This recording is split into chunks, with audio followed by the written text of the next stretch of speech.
महान परमेश्वर का धन्यवाद हो कि प्रभु ने हमें मौका दिया एक बार उनके वचन से कुछ नई चीज़ें सीखने के लिए।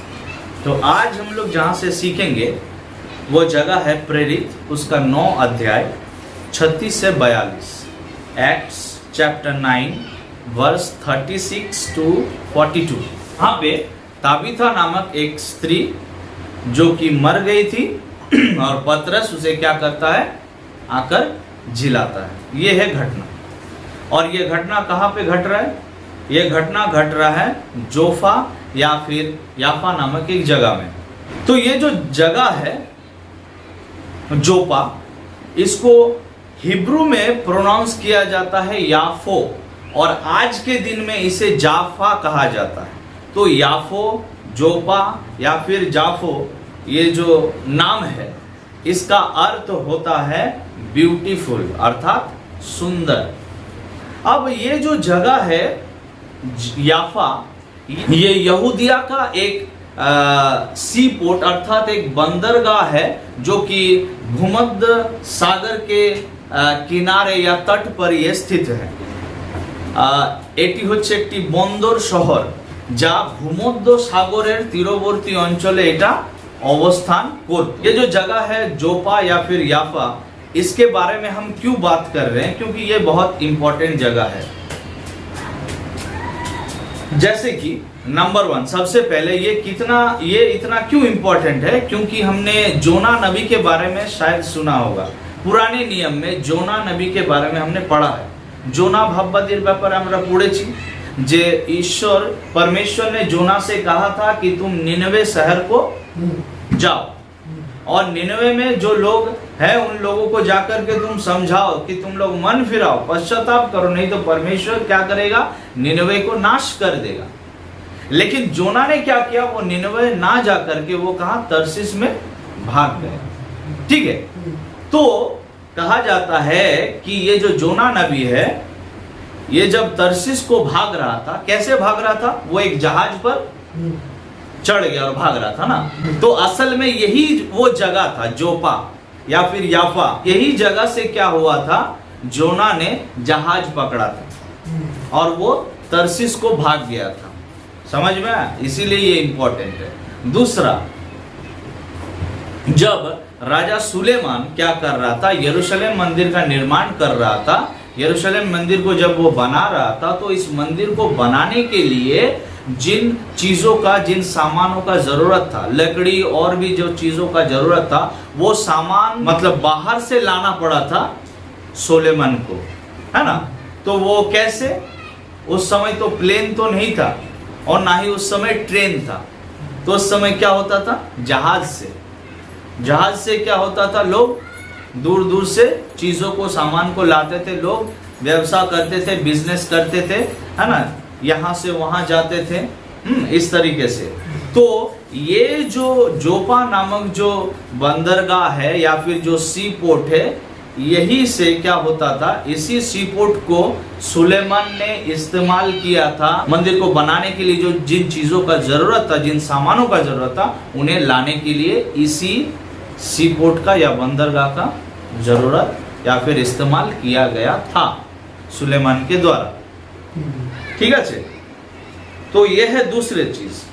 तीसरा, ये जोपा क्यों इतना इंपॉर्टेंट है? इसी जोपा में पतरस और परमेश्वर क्या करता है, उसे एक दर्शन दिखाता है। और जब पतरस क्या करता है, दर्शन देखता है, तो उस दर्शन के माध्यम से परमेश्वर पतरस को बताता है कि मेरा योजना सिर्फ और सिर्फ यहूदियों के लिए नहीं है, लेकिन मेरा योजना, मेरा सेवकाई जो है वो गैर यहूदियों के बीच में भी होना चाहिए।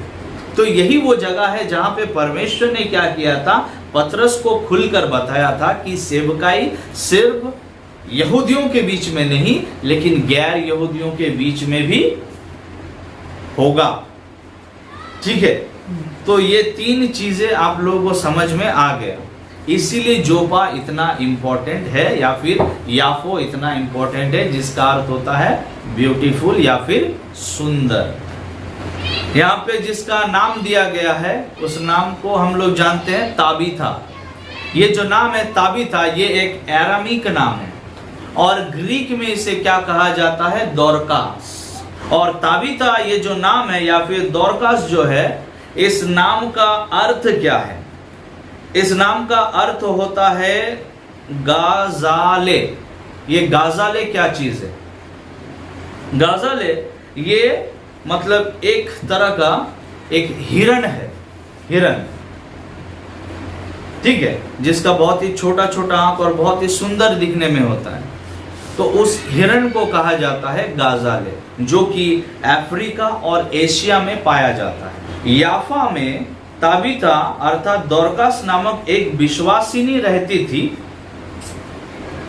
वो बहुत से भले भले काम और दान किया करती थी। तो ये जो दोरकास है या फिर जो ताबिता है, ये क्या करती थी? भले काम करती थी। ये क्यों भला काम करती थी? क्यों? कैनो से भालो काज करते। इंग्लिश में लिखा है कि वो कौन थी? वो यहाँ पे हिंदी में लिखा है विश्वासिनी, लेकिन इंग्लिश में लिखा है कि ताबिता एक डिसाइपल अर्थात वो एक शिष्य थी यीशु मसीह, है ना? 12 में से नहीं, लेकिन फिर भी इसे क्या कहा गया है? एक शिष्य कहा गया है।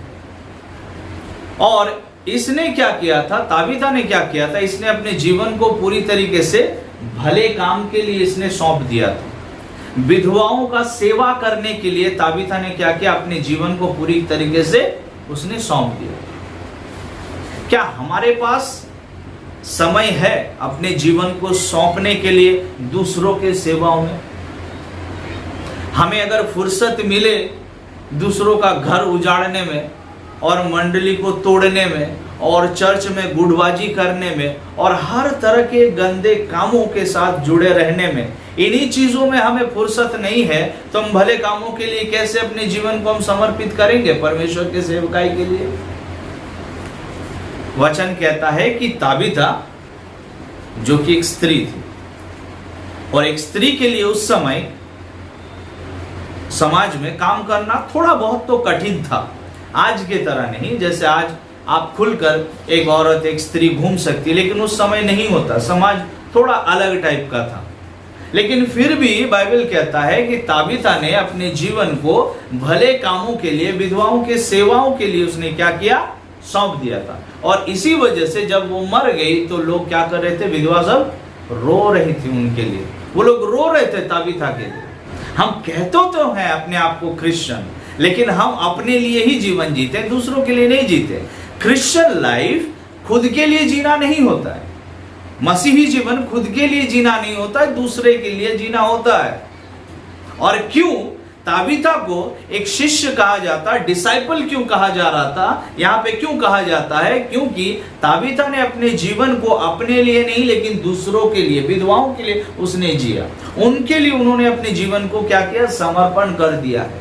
क्या आप और हम तैयार हैं ताबिता के तरह जीवन जीने के लिए? उसके भले काम को, उसका भला काम देख करके, उसके भला कामों को देख करके क्या आज हम प्रभावित होते हैं? उसने जिस भलाई के कामों के काम करने के लिए जिस तरह से उसने अपने जीवन को सौंपा था, क्या आज आप और हम तैयार हैं अपने जीवन को भलाई करने के लिए? हम भले काम करने के लिए क्या अपने जीवन को हम सौंपना चाहते हैं?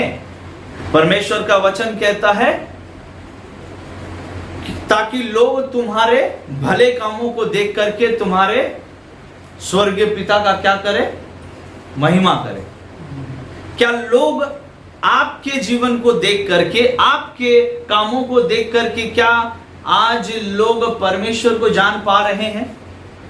क्या आपके परमेश्वर का नाम को ऊंचा उठाया जाता है आपके कार्य के द्वारा? या फिर आपके कामों को देख करके लोग क्या हो रहे हैं? गिर रहे हैं। या फिर আপনার কাজকর্ম देखे কি হচ্ছে? মানুষ কি হচ্ছে? হুঁচট খাচ্ছে। क्या लोग ठोकर खा रहे हैं आपके कार्यों को देख करके? मैंने बहुत से ऐसे भाई बहनों के साथ बात किया और वो कहते हैं कि हम चर्च नहीं जाते। तो बोला क्यों भाई, क्यों चर्च नहीं जाते हो? तो कहता है कि जानते हैं वो पास्टर है ना, वो ठीक नहीं है। ये अरे आप उधर आप उस फेलोशिप में क्यों नहीं जाते? वहां पे तो सहभागिता होता है, वहां पे क्यों नहीं जाते? तो अरे यार वो ठीक नहीं है। ठीक है, तो यहां पे मैं दो चीजें आपको बताऊंगा। सबसे पहला यह है कि अगर आपने यीशु मसीह को किसी मनुष्य को देख करके अगर आपने ग्रहण किया है तो निश्चित रूप से आप गिरोगे आने वाले दिनों में। अगर कोई व्यक्ति मुझे देख करके यीशु मसीह को फॉलो करता है तो आप गिरोगे, क्योंकि मैं यीशु मसीह नहीं हूं और मेरे बहुत सारे काम शायद आपको अच्छा ना लगे। क्या आप समझ पा रहे हैं? हम लोग बहुत बार प्रभु यीशु मसीह के पीछे चलते हैं मनुष्य को देख करके, किसी व्यक्ति को देख करके हम मनुष्य प्रभु यीशु मसीह के पीछे चलते हैं और बाद में क्या होता है, हम ठोकर खाते हैं, हमें दुख पहुंचता है, हमें ठेस पहुंचता है कि नहीं? समझ में आ रहा है? तो किसी व्यक्ति को देख करके आप यीशु मसीह के पीछे ना चले। और दूसरा चीज जो मैं आपको बता रहा हूं कि आप ऐसा जीवन जिए ताकि आप दूसरे के लिए ठोकर का कारण ना बने। आज आपको देख करके हो सकता है बहुत सारे लोग क्या कर रहे हैं, प्रभु यीशु मसीह से दूर जा रहे हैं।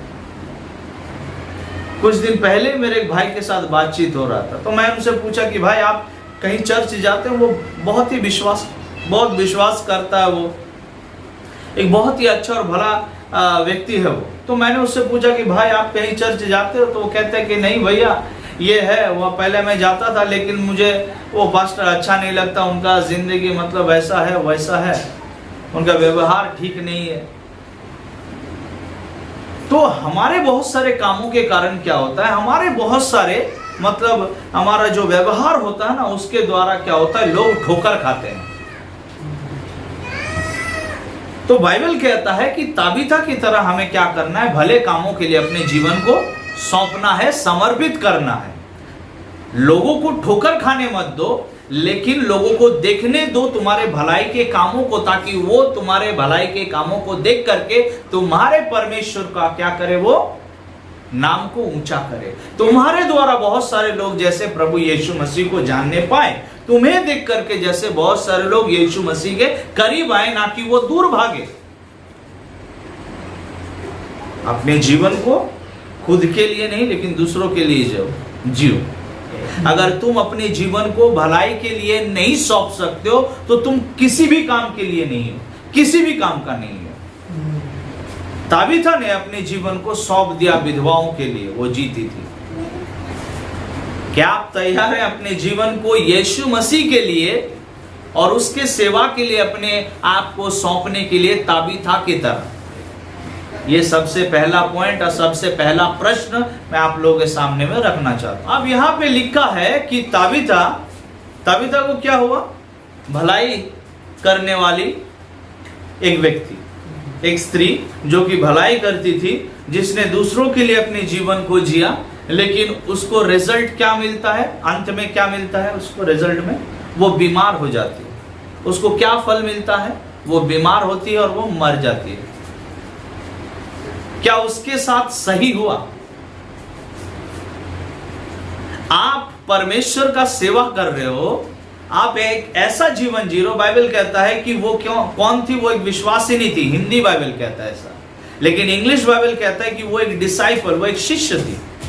शिष्य कौन होता है जानते हैं? शिष्य कौन होता है? यीशु मसीह ने कहा कि अगर कोई मेरे पीछे चलना चाहता है, शिष्य या फिर डिसाइपल, ये जो शब्द है डिसाइपल या फिर शिष्य, ये जो शब्द है इसे ग्रीक में कहा जाता है माथेटेस, और माथेटेस का मतलब होता है अ लर्नर, एक सीखने वाला, स्टूडेंट, एक स्टूडेंट।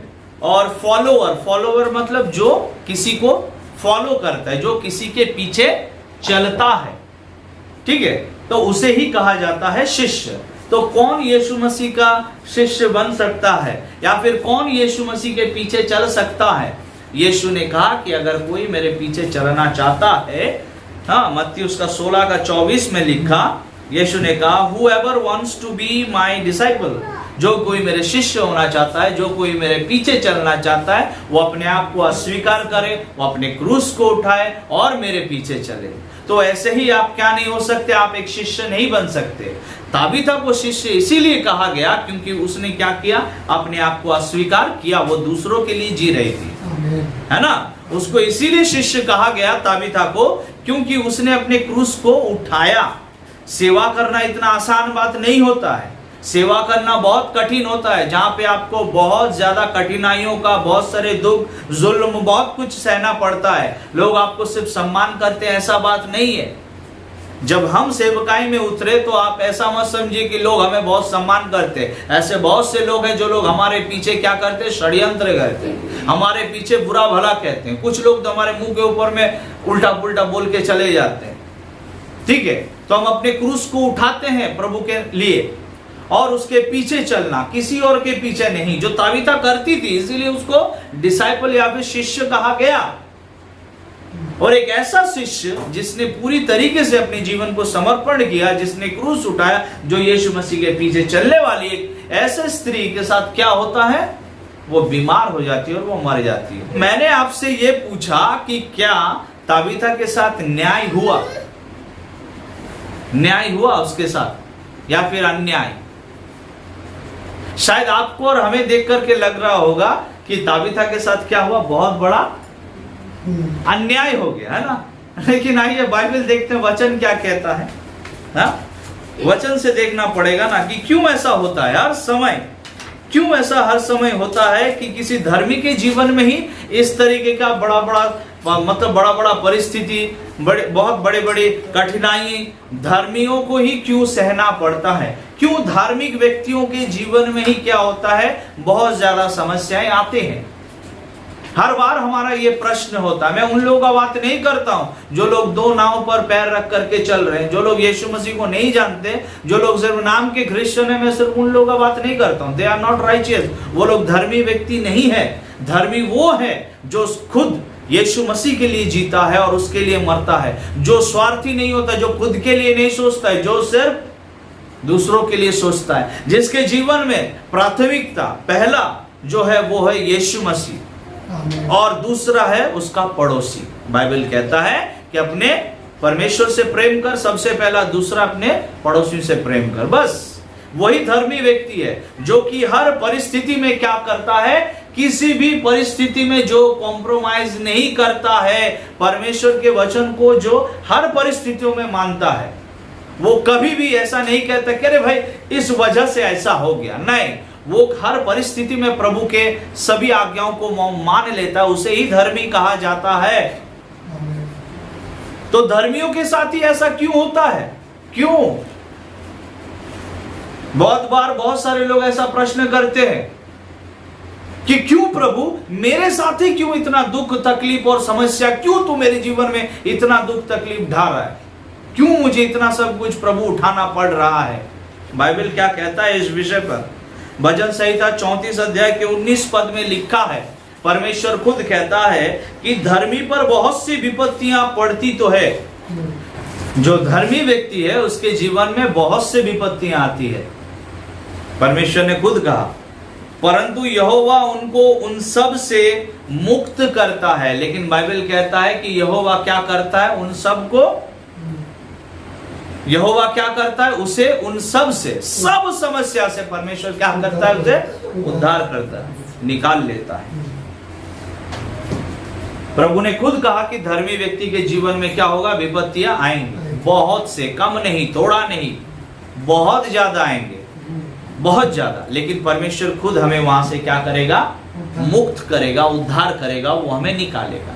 अय्यूब जो कि धर्मी व्यक्ति था, है कि नहीं, वो एक धर्मी व्यक्ति था, बाइबल कहता है। लेकिन उसके जीवन में जितना ज्यादा विपत्ति और जितना बड़ा बड़ा समस्या उसके जीवन में आया, आपको क्या लगता है, क्या परमेश्वर ने उसके साथ अन्याय नहीं किया? उसने सब कुछ खोया, अपना घर बार, संपत्ति, बहू बेटी बेटा सब उसने खो दिया। क्या लगता है, क्या उसके साथ अन्याय नहीं हुआ? ये हमें लगता होगा कि अन्याय हो रहा है उसके साथ, लेकिन नहीं। परमेश्वर अपने जन को, जो धर्मी व्यक्ति है, जो धर्मी है, उसके जीवन में विपत्तियां आती है। परमेश्वर कभी कभी उनके लोगों के जीवन में क्या करते हैं, बहुत सारे परिस्थितियों को परमेश्वर क्या करते हैं, वो खुद से परमिशन दे देते हैं कि जाओ मेरे लोगों को परख कर देख लो, मेरे लोगों को टेस्ट करके देखो। जब इन परिस्थितियों के बीच में से होकर के आप गुजरोगे, जब तक आप परीक्षा नहीं दोगे, तब तक पता नहीं चलेगा कि आपने कितना तैयारी किया है, आपने कितना पढ़ा है। हम स्कूल में जाते हैं तो हमें क्या करना पड़ता है?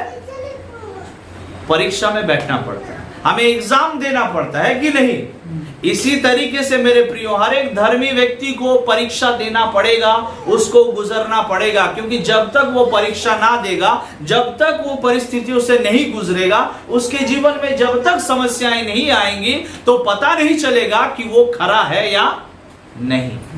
परमेश्वर आपको परिस्थितियों से गुजरने देता है अपना महिमा लेने के लिए। आपके द्वारा क्या करता है? आपके परिस्थितियों के द्वारा वो क्या करता है? खुद को महिमा लेता है, और आपके भलाई के लिए वो बहुत सारे परिस्थितियों को आपके जीवन में क्या करता है? वो भेज देता है, वो अलाउ करता है। और प्रभु चाहता है कि आपको दुगना आशीष मिले।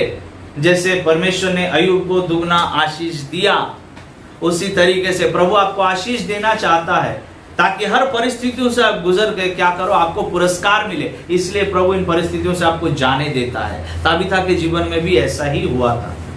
वो बीमार हो गई, वो मर गई, लेकिन फिर से परमेश्वर ने उसको क्या किया? पतरस के द्वारा उठाकर खड़ा किया कि नहीं? तो उन्होंने क्या किया? जब ताबिथा मर गई तो उस डेड बॉडी को उन्होंने नहलाया, वहां पे लोगों ने नहलाया उसको, डेड बॉडी को, और उसको ताबिथा के बॉडी को नहलाकर अच्छे से उसको अपर रूम में उसके बॉडी को रख दिया गया। ये घटना कहां पर घटा? याफा में या फिर जोपा में। और दो लोगों को कहां भेजा जा रहा है? लुद्दा में भेजा जा रहा है। लुद्दा में क्यों भेजा जा रहा है? लुद्दा में क्यों भेजा जा रहा है? क्योंकि वहां पे कौन है? पतरस है। और शायद इन लोगों ने सुना होगा, इन्हें खबर मिला होगा कि पतरस ने क्या किया है? लुद्दा में 8 साल से एक लकवे का मारा एक पैरालाइज्ड व्यक्ति को क्या किया है? पतरस ने चंगा किया है। इसीलिए शायद इन लोगों ने, जब इन्हें खबर मिला होगा, ये खबर जब फैल गया, तब उसी समय क्या हुआ है? ताबिथा भी उसका मृत्यु हुआ है। तो इन लोगों ने क्या किया? पतरस को बुलाने के लिए 2 व्यक्ति को भेज दिया। कहां? लुद्दा। जोपा से लुद्दा को भेजा गया। अब लुद्दा से जोपा ये कितना दूर है? लुद्दा से जोपा का डिस्टेंस था 16 किलोमीटर, और पैदल जाने में तकरीबन 3.5 घंटा लग सकता है। तो इतना दूर था। तो चेलों ने यह सुनकर कि पतरस वहां है, 2 मनुष्य को भेजकर उससे विनती की, हमारे पास आने में देर ना कर। तब पतरस उठकर उनके साथ हो लिया, और जब वो पहुंचा तो क्या हुआ? 2 व्यक्ति को भेजा गया पतरस को बुलाने के लिए। 2 व्यक्ति को क्या किया गया? भेजा गया पतरस को बुलाने के लिए। और पतरस देर ना करते हुए, पतरस भी क्या करता है? उनके साथ कहां? लुद्दा से जोपा को आ पहुंचता है। और पतरस ने आकर के क्या किया? वो भी अपर रूम पर जाते, वहां से सब लोगों को निकाल दिया। उसने घुटनों पर आया और उसने प्रार्थना किया। घुटनों पर आके वो प्रार्थना करता है, और लड़की जीवित हो जाती है। जो स्त्री है यहाँ पे, जो ताबिथा है, वो जीवित हो जाती है। तो यहाँ पे एक और पॉइंट मैं आप लोगों को बताना चाहूंगा। पतरस ने क्या किया? वो घुटनों पर आता है और वो प्रार्थना करता है। कभी कभी हम लोग इतना बेवकूफ जैसा काम करते हैं। ध्यान से समझना है, इस घटना को जब मैं पढ़ रहा था तो मुझे ये चीज नोटिस किया मैंने कि बहुत बार हम क्या करते हैं, जो काम हम खुद कर सकते हैं वो हम दूसरों से करवाते हैं। क्या आपको समझ में आया? कुछ समझाते हैं। क्या आप खुद प्रार्थना नहीं कर सकते हैं? क्या आप घुटनों पर नहीं आ सकते? क्या आपका प्रार्थना परमेश्वर नहीं सुनेगा? हाँ, हम लोग भी क्या करते हैं, कभी कभी ये जोपा में जो लोग था, इन्हीं लोगों की तरह कभी कभी हम लोग क्या करते हैं, बेवकूफ जैसा काम करते हैं। कैसा बताते हैं कि जहां पे हमें हमारे रूम में बैठ करके घुटनों पर आके हमें प्रार्थना करना चाहिए, लेकिन हम क्या करते हैं, हम खुद प्रार्थना ना करके पास्टर साहब को पहले कॉल लगाते हैं। पास्टर साहब ये है, प्लीज मेरे लिए प्रार्थना कीजिए। ठीक है, हम क्या करते हैं, हम कहां लगा देते हैं फोन? प्रेयर टावर में, कॉल सेंटर। प्रेयर टावर जानते हैं आप लोग? बहुत सारा प्रेयर टावर है, वहां पे हम लोग फोन लगा देते हैं। बहुत सारा ऐसा ऑर्गेनाइजेशन है, और जिन लोगों के पास क्या है, जिन लोगों का 24 घंटा क्या चलता है, प्रेयर सभा, मतलब प्रेयर टावर चलता है, वो लोग 24 घंटा क्या करते हैं, लोगों के लिए प्रार्थना करते हैं। और वो लोग फोन नंबर देते हैं, तो हम लोग क्या करते हैं, वो कॉपी में लिख लेते हैं कि इसी नंबर पे कॉल करना है, और क्या हमें अगर कुछ भी समस्या हो, कुछ भी हमें प्रार्थना चाहिए, तो हम क्या करेंगे, उस नंबर पर डायल करेंगे, कॉल करेंगे, और हम क्या हमारे समस्या को बताएंगे। इतना सब हम कर सकते हैं, इतना सब कुछ हम कर सकते हैं, लेकिन हम खुद बैठ करके प्रार्थना नहीं करेंगे। আমার কথাটা বোঝা গেল আমি কি বললাম? আমরা পিতরকে ডেকে পাঠাবো 16 কিলোমিটারে, পিতর কখন আসবে, পিতর কখন পৌঁছাবে, তারপরেও প্রার্থনা করবে, তারপরেও সুস্থ হবে বা তারপরে সে বাঁচবে। আমরা पादरी बाबू के, हम लोग पास्टर को बुलाएंगे, पास्टर कब आएगा घर में, पास्टर प्रार्थना करेगा, तब वो व्यक्ति ठीक होगा। हम खुद प्रार्थना नहीं करेंगे, हमने कसम खा लिया है, हम खुद प्रार्थना नहीं करेंगे। हम प्रेयर टावर में कॉल करेंगे और उन्हें कहेंगे कि हमारा ये फलाना फलाना प्रार्थना है, प्लीज कृपया हमारे लिए प्रार्थना कीजिए। तो ये है हमारा जीवन का दशा। हम खुद घुटनों पर नहीं आना चाहते, हम खुद प्रार्थना नहीं करना चाहते। हमारा जीवन सिर्फ दूसरों के भरोसे चल रहा है। इन लोगों की तरह बेवकूफ जैसा हम क्या करते हैं, इसको फोन लगाओ, उसको फोन लगाओ, उधर कॉल करो, इधर कॉल करो। अरे पहले तुम तो आकर के घुटनों पर प्रार्थना करो। कब सीखोगे प्रार्थना करना? कब प्रभु के सामने में घुटनों पर आकर के अपने समस्याओं को बताओगे? क्या परमेश्वर ने यह वादा नहीं किया कि वो तुम्हारे प्रार्थनाओं को उत्तर देगा? उसने तो कहा है कि मांगो तुम्हें दिया जाएगा। तो समस्या कहां पर है? क्यों हम नहीं मांग रहे, क्यों हम नहीं जा रहे, क्यों हम घुटनों पर नहीं आ रहे, क्यों हम वेट कर रहे हैं कि कोई आएगा और मेरे लिए प्रार्थना करेगा, कहीं मैं कॉल लगाऊंगा और उसके बाद क्या होगा, मेरे समस्याओं का समाधान होगा। बुझा गया? আমি কি বললাম? खुद से प्रार्थना करें, आप खुद घुटनों पर आइए, तब प्रभु आपको आशीष देगा। और अगर उस परिस्थिति को आप पहले प्रार्थना कीजिए, उसके बाद अगर वो परिस्थिति आपसे नहीं संभलता है, तो फिर किसी व्यक्ति को आप बुलाइए, लेकिन पहले आप तो प्रार्थना कीजिए। क्या पतरस ने कुछ अलग किया था? क्या पतरस ने कुछ अलग किया था? नहीं, वही तो प्रार्थना किया। तो सबसे पहले क्या करता है पतरस? उस रूम के अंदर में आता है, उस रूम से उसने सबको बाहर निकाल दिया, घुटनों पर आकर के वो प्रार्थना करने लगता है। इस घटना में बहुत सारी सीखने वाली चीजें हैं। जैसे कि मार्क 5 अध्याय में पतरस जो कुछ भी वहां पे कर रहा था ना, प्रेरित में पतरस जो कुछ भी कर रहा था, उसने कहीं से सीखा था और वही वो कर रहा था।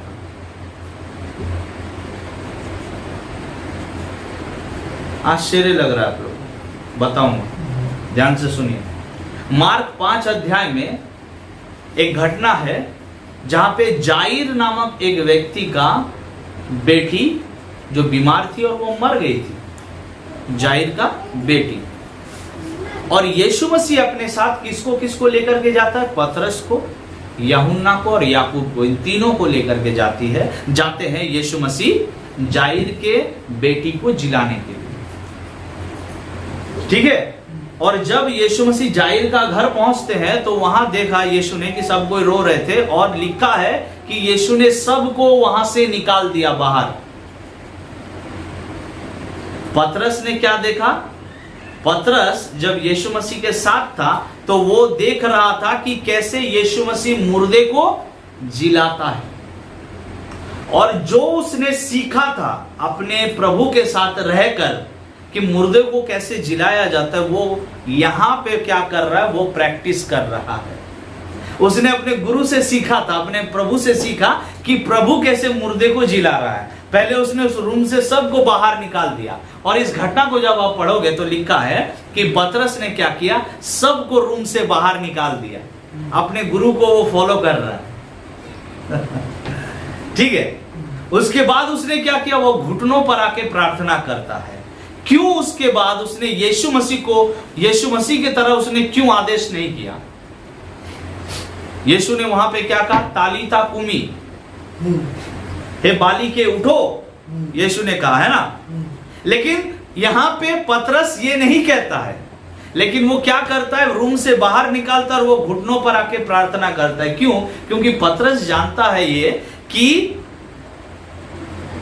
मैं या फिर मेरे अंदर में वो सामर्थ्य नहीं है इस लड़की को जिलाने का, इसीलिए वो घुटनों पर आ जाता है। अब रूम से सबको बाहर निकाल के वो घुटनों पर आता है और वो प्रार्थना करने शुरू करता है कि प्रभु मैं कुछ नहीं कर सकता, मैंने जो देखा था तुझे करने के लिए बस वही मैंने किया। तूने वहां पे जाहिर का जो बेटी है उसे जिलाने के समय में मैंने देखा था कि तूने क्या सबको रूम से बाहर निकाला, तो मैंने भी सबको रूम से बाहर निकाल दिया। अब क्या करना है मुझे तो नहीं पता है, इसीलिए मैं घुटनों पर आ चुका हूं और मैं प्रार्थना कर रहा हूं प्रभु। उसने प्रार्थना किया और लिखा है कि प्रार्थना के बाद क्या करता है, उस औरत के तरफ, ताबिता के तरफ फिर कर, अपने मुंह को फिर करके वो क्या कहता है, ताबिता उठो। और उसके बाद क्या होता है, ताबिता उठकर बैठ जाती है। तब लिखा है कि पतरस ने उसे अपना हाथ दिया और उसको उठाकर सभी विश्वासियों के सामने में लेकर के जाता है। जब आप उस घटना को पढ़ोगे तब वहां पे भी लिखा है कि यीशु ने उस जायद के बेटी को हाथ देकर के उठाया। और यहां पे भी पतरस क्या करता है, वही चीज वो फॉलो कर रहा है। समझ में आ रहा है मैं क्या बोल रहा हूं? देखिए, परिस्थिति हमारे कंट्रोल के बाहर है। आप में से कोई भी व्यक्ति, चाहे वो छोटा हो या बड़ा हो, किसी भी छोटा या बड़ा परिस्थितियों के सामने में हम लाचार हैं, बेबस हैं, मजबूर हैं। हम कुछ नहीं कर सकते सिवाय घुटना टेकने। जब भी कोई परिस्थिति आए आपके सामने में और अगर आपको लगता है कि आप उस परिस्थिति को संभाल लोगे, ऐसा कभी भी नहीं हो सकता। क्योंकि मैंने खुद देखा है अपने जीवन में और आपने भी देखा है कि जब भी कोई परिस्थिति आता है आपके सामने में तो आप पूरी तरीके से बेबस और लाचार हो जाते हो। आपसे कुछ नहीं हो सकता, आप कुछ नहीं कर सकते, एक तिनका भी आप नहीं हिला सकते, बदल नहीं सकते। परिस्थिति क्या करता है, हमें अपने जपेट में ले लेता है। कभी कभी परिस्थिति क्या करता है, हमारे ऊपर से बहुत भयानक रूप से हमें क्या करता है, सताना शुरू करता है। परिस्थिति हमारे कंट्रोल में, हमारे नियंत्रण में नहीं है, लेकिन उस समय आप और हम क्या कर सकते हैं, पतरस के तरह घुटना टेक सकते हैं। किसके सामने में? किसी रोग के सामने में नहीं, किसी परिस्थिति के सामने में नहीं, किसी दुष्ट आत्मा के सामने में नहीं, किसी बीमारी के सामने में नहीं, गरीबी के सामने में घुटना मत टेकना कभी भी, लेकिन यीशु मसीह के तरफ घुटना टेकना और प्रार्थना करना सबसे पहले कि प्रभु मुझसे नहीं हो रहा है, मैं नहीं जानता हूं कि कैसे इन परिस्थितियों का मुकाबला मुझे करना होगा, तू ही मार्ग दिखा, तू ही रास्ता दिखा। जब हम ऐसे घुटना टेकेंगे प्रभु के सामने में और प्रार्थना करेंगे, तब निश्चित रूप से प्रभु हमें क्या करेगा, ताबिता की तरह हमें भी क्या करेगा, परमेश्वर उन परिस्थितियों में उठाएगा। हालेलुया। इस घटना को, इस आश्चर्य कर्म को देख करके बहुत से लोगों ने क्या किया, यीशु मसीह पर, प्रभु पर उन्होंने विश्वास किया। ठीक है, ये जो आश्चर्य कर्म है, अगर ये आश्चर्य कर्म किसी मनुष्य को अगर परमेश्वर की तरफ मोड़ता है तो ठीक है, लेकिन अगर ये आश्चर्य कर्म या फिर कोई चमत्कार या फिर कोई चिन्ह अगर किसी मनुष्य को मनुष्य की तरफ अगर मोड़ देता है तो ये बहुत डेंजरस है। उस समय के चमत्कार, चिन्ह, अद्भुत कार्य में और आज के दिन के जो चिन्ह, चमत्कार और अद्भुत कार्य है, उनमें बहुत अंतर है। उस समय में जब चिन्ह और चमत्कार होता था तो लोग क्या करते थे, प्रभु यीशु मसीह के पास आते थे, प्रभु यीशु मसीह को जान पाते थे। अगर कोई व्यक्ति भूल करके भी अगर कोई व्यक्ति पतरस का या फिर किसी यीशु मसीह के किसी शिष्य का अगर पूजा करना या फिर उसे मानना शुरू करता, तो वो क्या करते, अपना कपड़ा फाड़ देते थे पूरी तरीके से कि देखो हम लोग मनुष्य हैं, हमने नहीं किया है ये सब, यीशु मसीह ने किया है।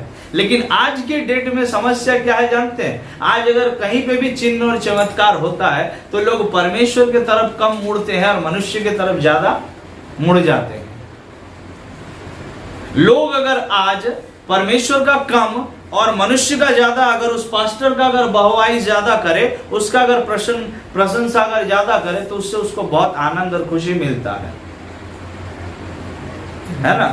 हाँ, वो कपड़ा नहीं फाड़ेगा, वो नहीं कहेगा कि अरे भाई मुझे मत बोलो, मेरा नाम मत लो, चुप रहो, मेरे बारे में मत बोलो, यीशु मसीह के बारे में बोलो, उसने तुम्हें चंगा किया। हमें मजा लगता है सुनने में, पास्टर ने मेरे लिए प्रार्थना किया और उनके प्रार्थना से मैं चंगी हो गई। 10 साल से मुझे बच्चा नहीं हो रहा था, मुझे बच्चा मिल गया, पास्टर जी का धन्यवाद हो। ठीक है, लोग ज्यादा आज परमेश्वर के तरफ नहीं, खुदा के तरफ नहीं, लेकिन मनुष्य के तरफ ज्यादा लोग भाग रहे, लोग ज्यादा मनुष्य के तरफ फिर रहे, मुड़ रहे हैं ज्यादा। हमें ध्यान देना है, जो लोग भी सेवकाई में है, चिन्ह चमत्कार बाइबल में है और मैं भी विश्वास करता हूं चिन्ह चमत्कार अद्भुत कार्यों में, मैं उसका विरोधी नहीं हूं। लेकिन समस्या उस जगह पर आ जाता है जब मनुष्य चिन्ह चमत्कार के तरफ ही ज्यादा क्या करता है, चिन्ह चमत्कार दिखा के लोगों को आकर्षित करता है अपने तरफ। परमेश्वर के वचन का प्रचार बहुत कम होता है, चिन्ह चमत्कार ज्यादा किया जाता है। जहाँ पे प्रभु के वचन को क्या नहीं किया जाता है, महत्व नहीं दिया जाता और चिन्ह चमत्कार ज्यादा दिखाया जाता है। प्रॉब्लम यहाँ पे है, जहाँ पे लोग चिन्ह चमत्कार के द्वारा परमेश्वर को कम जानते हैं, कम परमेश्वर के पास आते हैं और लोग मनुष्य के पास ज्यादा आते हैं, यहाँ पे प्रॉब्लम है। बाइबल कहता है कि बहुत से लोगों ने क्या किया, प्रभु के तरफ वो लोग मुड़े। बहुत लोगों ने यीशु मसीह को जाना इस चिन्ह और इस चमत्कार के द्वारा, क्योंकि पतरस ने क्या किया, इस चमत्कार के द्वारा प्रभु यीशु मसीह को उसने महिमा दिया। आइए हम भी क्या करें, हमारे जीवन के द्वारा, हमारे कार्य के द्वारा प्रभु यीशु मसीह को महिमा दें। परमेश्वर हम सभी को उसके वचन के द्वारा आशीष